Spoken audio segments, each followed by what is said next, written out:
मेरे कुम्हार समाज के प्रिय बंधु बहनों और भाइयों, मैं हूं पृथ्वीराज सोखल और मैं आज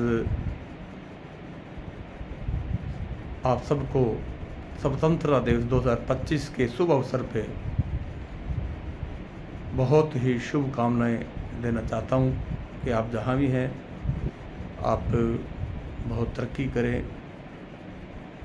आप सबकी लंबी उम्र हो और आप सब मिल कर के समाज का नाम ऊंचा करने का जो काम कर रहे हैं वो करते रहें। और इस समय जो मेरे जहन में जो एक मुख्य बात जो आजकल जो मैं महसूस कर रहा हूँ वो आपके साथ शेयर करनी चाहता हूँ। आपके साथ जो मेरे मन में बात है वो आपके साथ करना चाहता हूँ।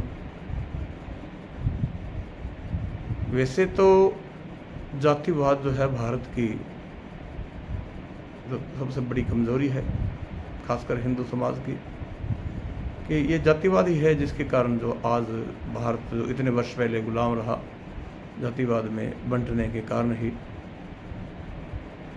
अब बेशक हम आज़ाद हो गए हैं, लेकिन जो जातिवाद है उससे अभी तक जो है वो पीछा नहीं छोड़ पाए हैं और ये राजनीति के कारण जातिवाद और जो है वो गहराता जा रहा है। लेकिन क्योंकि मैं कुम्हार समाज से संबंधित हूँ, मुझे ज़िला फाजिल्का पंजाब के हमारे समाज ने मुझे जो जिम्मेदारी सौंपी है वो ये है कि मुझे ज़िला फाजिल्का कुम्हार सभा का प्रधान जो है मुझे बनाया गया पिछले वर्ष। तो इन दिनों में जो हमारा जो कार्य चल रहा है, जो हमारी मुहिम चल रही है वो है सामाजिक एकता। आजकल जो हमारे क्षेत्र में खास करके पंजाब के फाजिल्का ज़िला और राजस्थान का श्री गंगानगर ज़िला और हरियाणा का सिरसा ज़िला, इस इलाके में जो एक कुछ लोग जो मुहिम चला रहे हैं कुम्हार समाज को विखंडित करने का। कुछ लोग कहते हैं जी हम तो कुम्हार नहीं हैं, हम राजपूत हैं। तो उनका जो इसके पीछे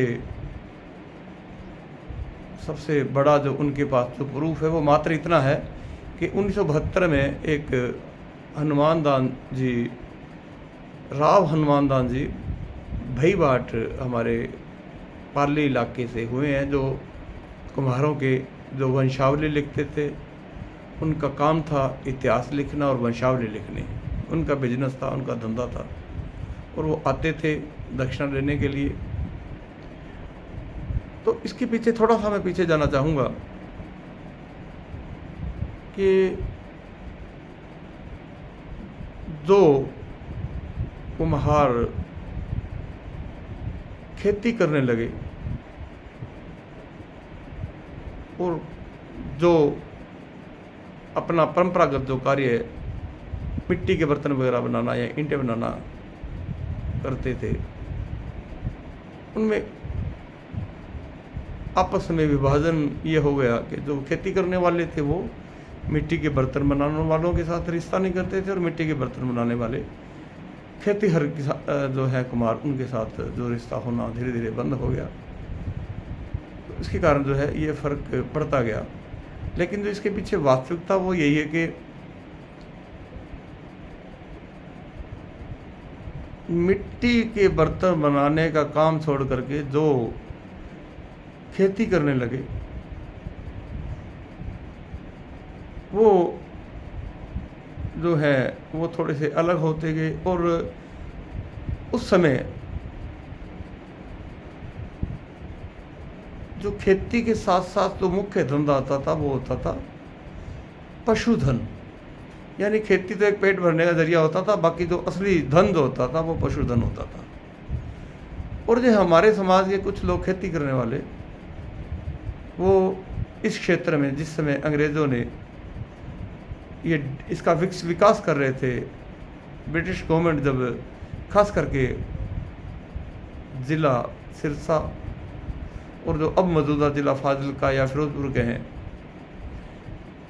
मलोट कहें, इन क्षेत्रों का जब विकास करना चाहते थे, उन्होंने 1960 के बाद रेलवे लाइन और माफ़ करना 1860 के बाद इस क्षेत्र में रेलवे लाइन, नहरें वगैरह लाना चाहा। और उनको ये महसूस हो रहा था कि इतनी ज़मीनें जो यहाँ खाली पड़ी हुई हैं, इनको अगर नहरों की सुविधा दी जाए तो यहाँ अच्छी खेती हो सकती है। और जो इस क्षेत्र का एक समुदाय विशेष जो यहाँ रहता था, वो विकास की ओर ध्यान नहीं देते थे। उनका काम था पशु चराना और दूसरे ऐसे धंधे करना जो यहाँ उनको ये वर्णित करना थोड़ा संभव नहीं है। लेकिन उनकी एक ये खास बात ज़रूर थी कि वो विकास की ओर ध्यान नहीं देते थे। इसलिए ब्रिटिश गवर्नमेंट ने यहाँ इस क्षेत्र में उन लोगों को बसाना था जो खेती कर सकते थे।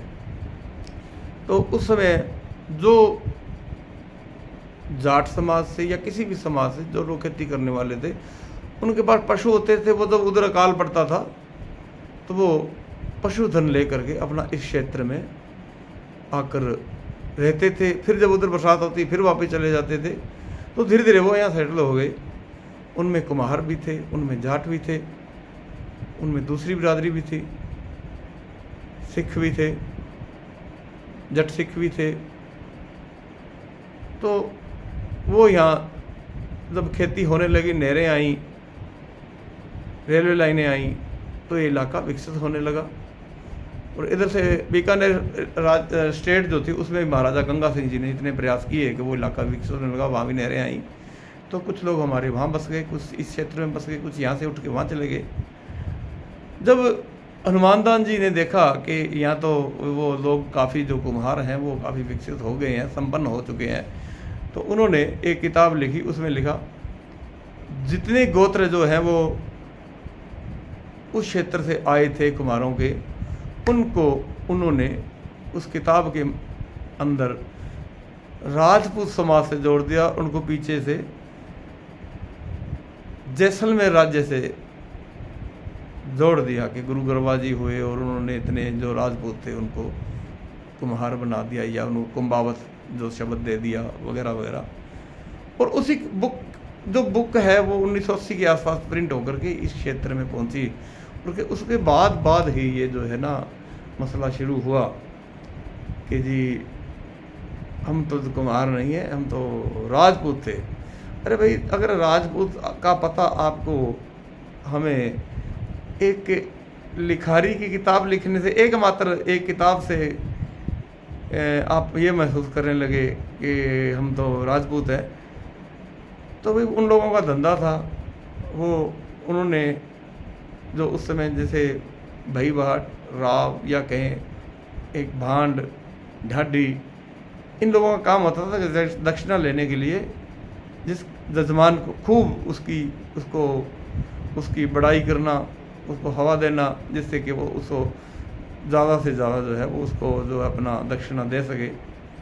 तो इसी चक्कर में उन्होंने हमें जो है और बांटने की कोशिश की। और उसी के कारण आजकल हमारे यहाँ कुछ लोग अपने आप को मारू राजपूत कहलाने लगे हैं। ये मारू राजपूत आए हुए जो शब्द जो आया है, ये कुछ ज़्यादा वर्ष इनको नहीं हुए हैं, ये 10 एक वर्षों से कुछ मारू राजपूत। उससे पहले कुंभावत शब्द भी कोई पिछले 60-70 वर्ष से काफ़ी पॉपुलर हो रहा है। कुंभावत असल में वो लोग हैं जो ठाकुरों के, राजपूतों के किले और महल जो कुम्हार उस समय बनाया करते थे, क्योंकि कारीगर ज़्यादा कुम्हार थे। तो राजपूतों के साथ रहने के कारण उनको जो वो नाम जो है कुम्हारों से उन्होंने बोला कि आप कुम्हार नहीं भाई, आप तो हमारे साथ रहते, तो इसलिए आप तो जो हम आपको कुंभावत कहें। कुंभ मतलब घड़ा, वत जो शब्द है वो राजपूतों में एक शिष्य की तरह या एक समाज की तरह एक जो वो शब्द जो है वो काम में लिया जाता था। तो वहाँ से कुंभावत शब्द शुरू हो गया जयपुर से। ये तकरीबन 1728 या इसी के आसपास ही हुआ होगा। तो धीरे धीरे जो लोग जिनको कुम्हार के लाने में शंका होती थी, शर्म आती थी, वो लोग कोई कुम्हार कहलाने लगा, कुछ प्रजापति जो अपने आप को कहलाने लगे, कुछ पंडित बिहार वगैरह में पंडित भी कहलाने लगे।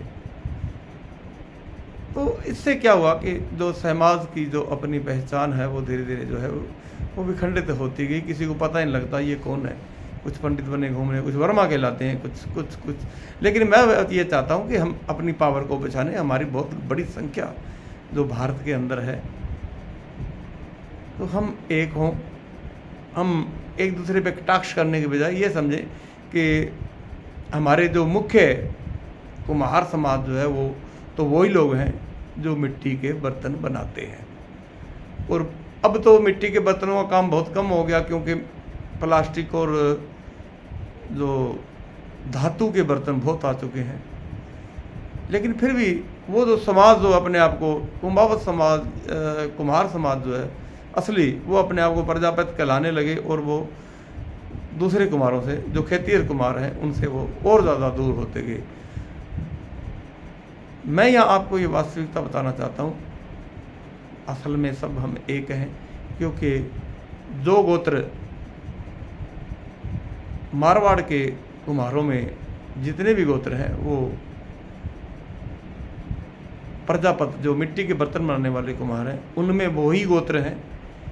ऐसा ये कुछ सहयोग ये अपने आप नहीं हो सकता कि ये तो जी गोत्र तो वैसे ही हो सकते, गाँवों के नाम पे होते हैं। गोत्र जो असल में हमारे जो पहले के चले हुए हैं, इससे साफ है कि उनके हमारे गोत्र, जितने भी गोत्र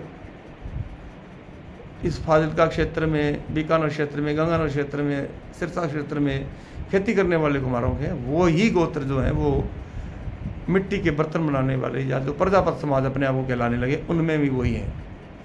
तो इससे साफ है कि हम सब एक हैं।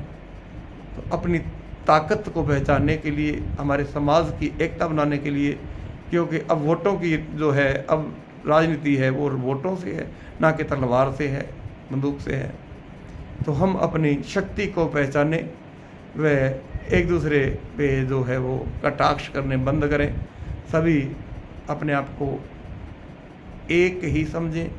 ये जो कुछ लोग आजकल सोशल मीडिया पे अपने आप को मारू राजपूत वगैरह कहलाते हैं और कुम्हारों के ऊपर गधे वाले या वगैरह वगैरह या बांडा कुम्हार वगैरह के जो शब्द प्रयोग में लाते हैं, वो न लाएं। ये समझें कि हम सब एक हैं और एकता ही जो है वो तरक्की का रास्ता खोलती है। तो मैं आप सबसे एक बार फिर से आपको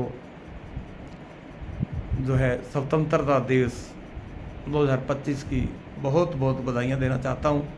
आप जहाँ भी हैं सुखी रहें, तरक्की करें और समाज की एकता के लिए काम करें। आप सबका बहुत बहुत धन्यवाद।